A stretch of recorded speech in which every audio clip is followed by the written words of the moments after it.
Heavyweight to reality, please, massive villa. Alright, DJ Simplers. I wonder how me live through this. I'm blessed, I'm sanctified. I wonder how me live through this. I'm blessed. Kwanda bando kure handiterere mamero gondino mbonzani. Saka hapana pandinga subaterera nasi. Hapana pandinga subaterera nasi. Ende mutanzi ndichingori mona nasi. Tarisa kwanda kapirira kusasisasi. Kwanda bando kure handiterere mamero gondino mbonzani. Reality, daingwasi abachita yavanoita isu tichita yatinoita. Tarisa hardwork manje kwa yatishisa.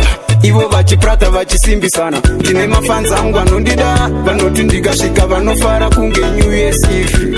Ndichingorova ndandise zvizi chiriya kwandabva ndokure handiterere mamero gondinombonzani.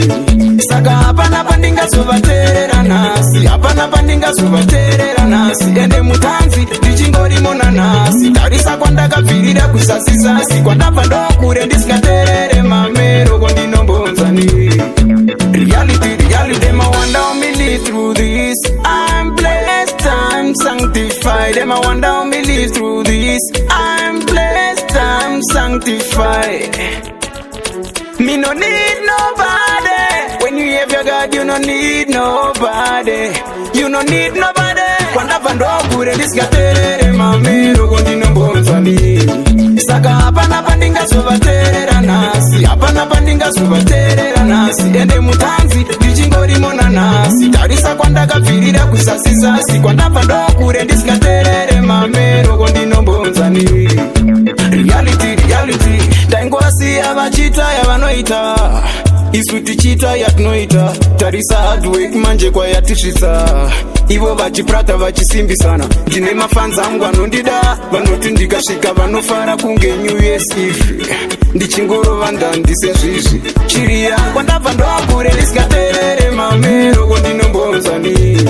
Saka hapana pandingazovateerera nhasi. Hapana pandingazovateerera nhasi. Ende mutanzi ndichingori mona nhasi. Tarisa kwandakabvirira kusasisasi. Kwandabva ndokure handiterere mamero gondinombonzani. Reality, I wonder how me live through this. I'm blessed, I'm sanctified. I wonder how me live through this. I'm blessed, I'm sanctified. Me no need nobody. When you have your God, you no need nobody. You no need nobody. Kwanda bando kure handiterere mamero. Yes, is bro, remember we were together from day one. Dr. Bonjinale ni guys, Team Reality.